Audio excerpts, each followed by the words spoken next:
So, it's been a while, but today I'm going to talk about fairies, fae. They go by a lot of different names, and I'm not going to do like a really in-depth description of them, but I'm going to kind of go over some specific kinds, talk about history, in Ireland at least, and things like that. So, let's do it.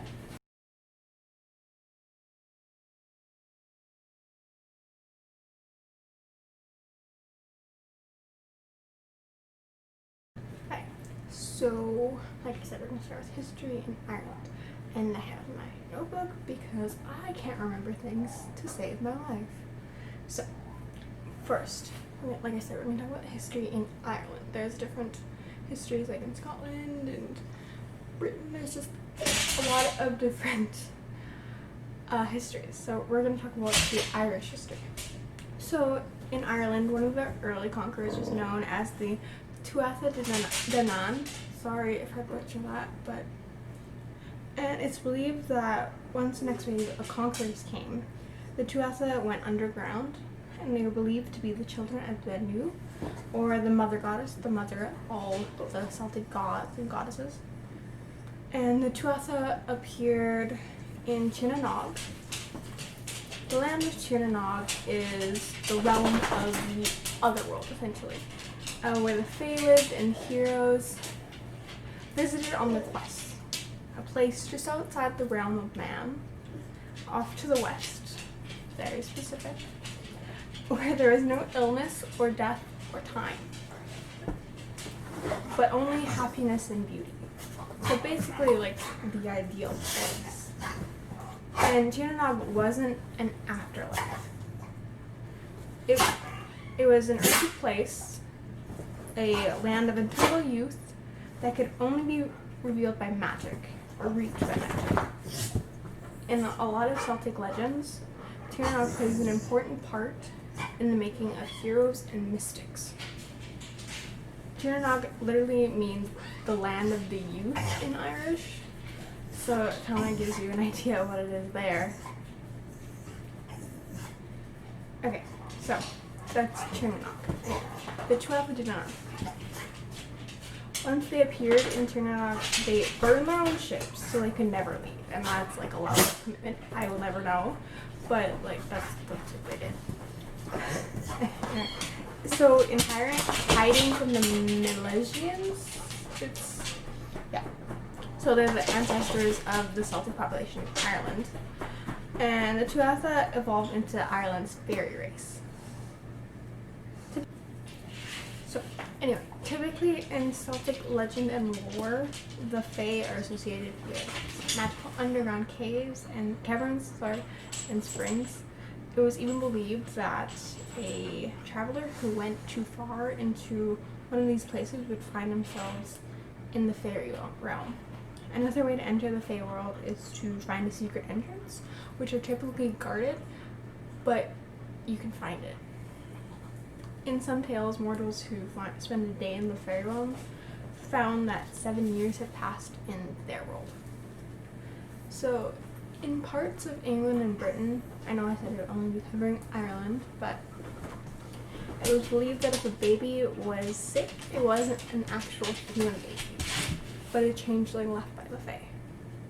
If left exposed on a hillside, the Fae might come reclaim it. Parents could keep the baby safe from Fae abduction, or just keep Fae out of their homes with a wreath of oak and ivy, iron or salt placed across the doorstep, or the father's shirt draped over the cradle, which would keep the Fae from stealing a child.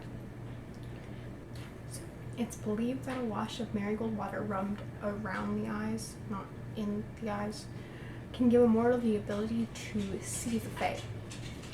Or if you sit under a full moon in a grove that has trees of ash, oak, and thorn, the Fae will appear. So, the oldest fairies on record in England were first described by historian Gervase of Tilbury in the 13th century. Okay, so now we're going to talk about more specific types of fairies. Kind of get into that. I won't be covering all of them because there are so many, but some of them. So, brownies and other hobgoblins, or spirits of the hearth, are guardian fairies. They do housework and odd jobs around the house.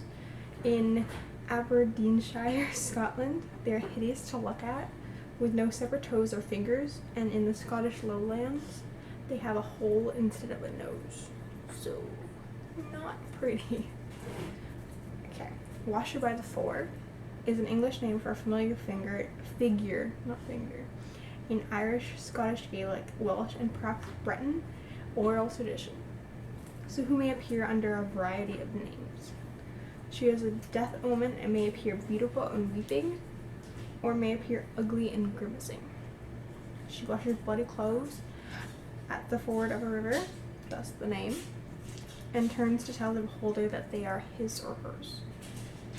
The persona may be derived from the Morrigan, Irish goddess that was associated with war, destiny, fate, and death. Although Bat can take on the role, an Irish war goddess who takes the form of a crow. In Irish oral tradition, the washer is nearly synonymous with banshees. In Scottish Gaelic tradition, the Bain Nye, I'm so sorry. In Welsh, the Madron, and in Breton, Tuneras Nas. Goblins and bugaboos are always malignant, so avoid them if possible. Goblins are often believed to be evil or merely mischievous, opposite of the more benevolent fairies and spirits of war. Despite, like a number of other creatures, there being a number of local variations of goblins, it seems to be mostly universally agreed that goblins are troublemakers. They're either simply tricksters, like immature children, or malevolent evildoers dangerous to humans. Bugaboos. Now, these were really hard to find information on. Like, I only found a line of information, and it might not even be correct, so bear with me. So they are legendary scary creatures, also referred to as the well-known boogeyman.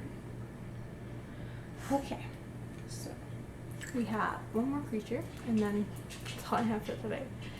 So the Black Annis, a blue-faced hag, haunts the Danehills in Leicestershire, and Gentle Annie, the Goblins stormed in the Scottish lowlands, are thought to be descended from the Celtic goddess Danu, previously mentioned with the Tuatha De Danann. In some pieces online, it says that Black Annis and Gentle Annie are the same being. Some say that this is due to the common crossovers of the Irish and Scottish folklore.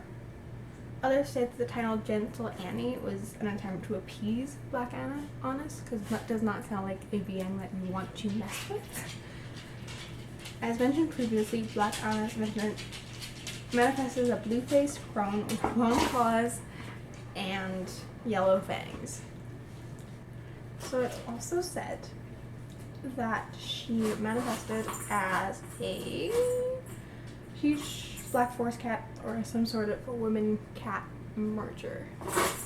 So that's all information that I have for today. Again, it's not all the information that's out there.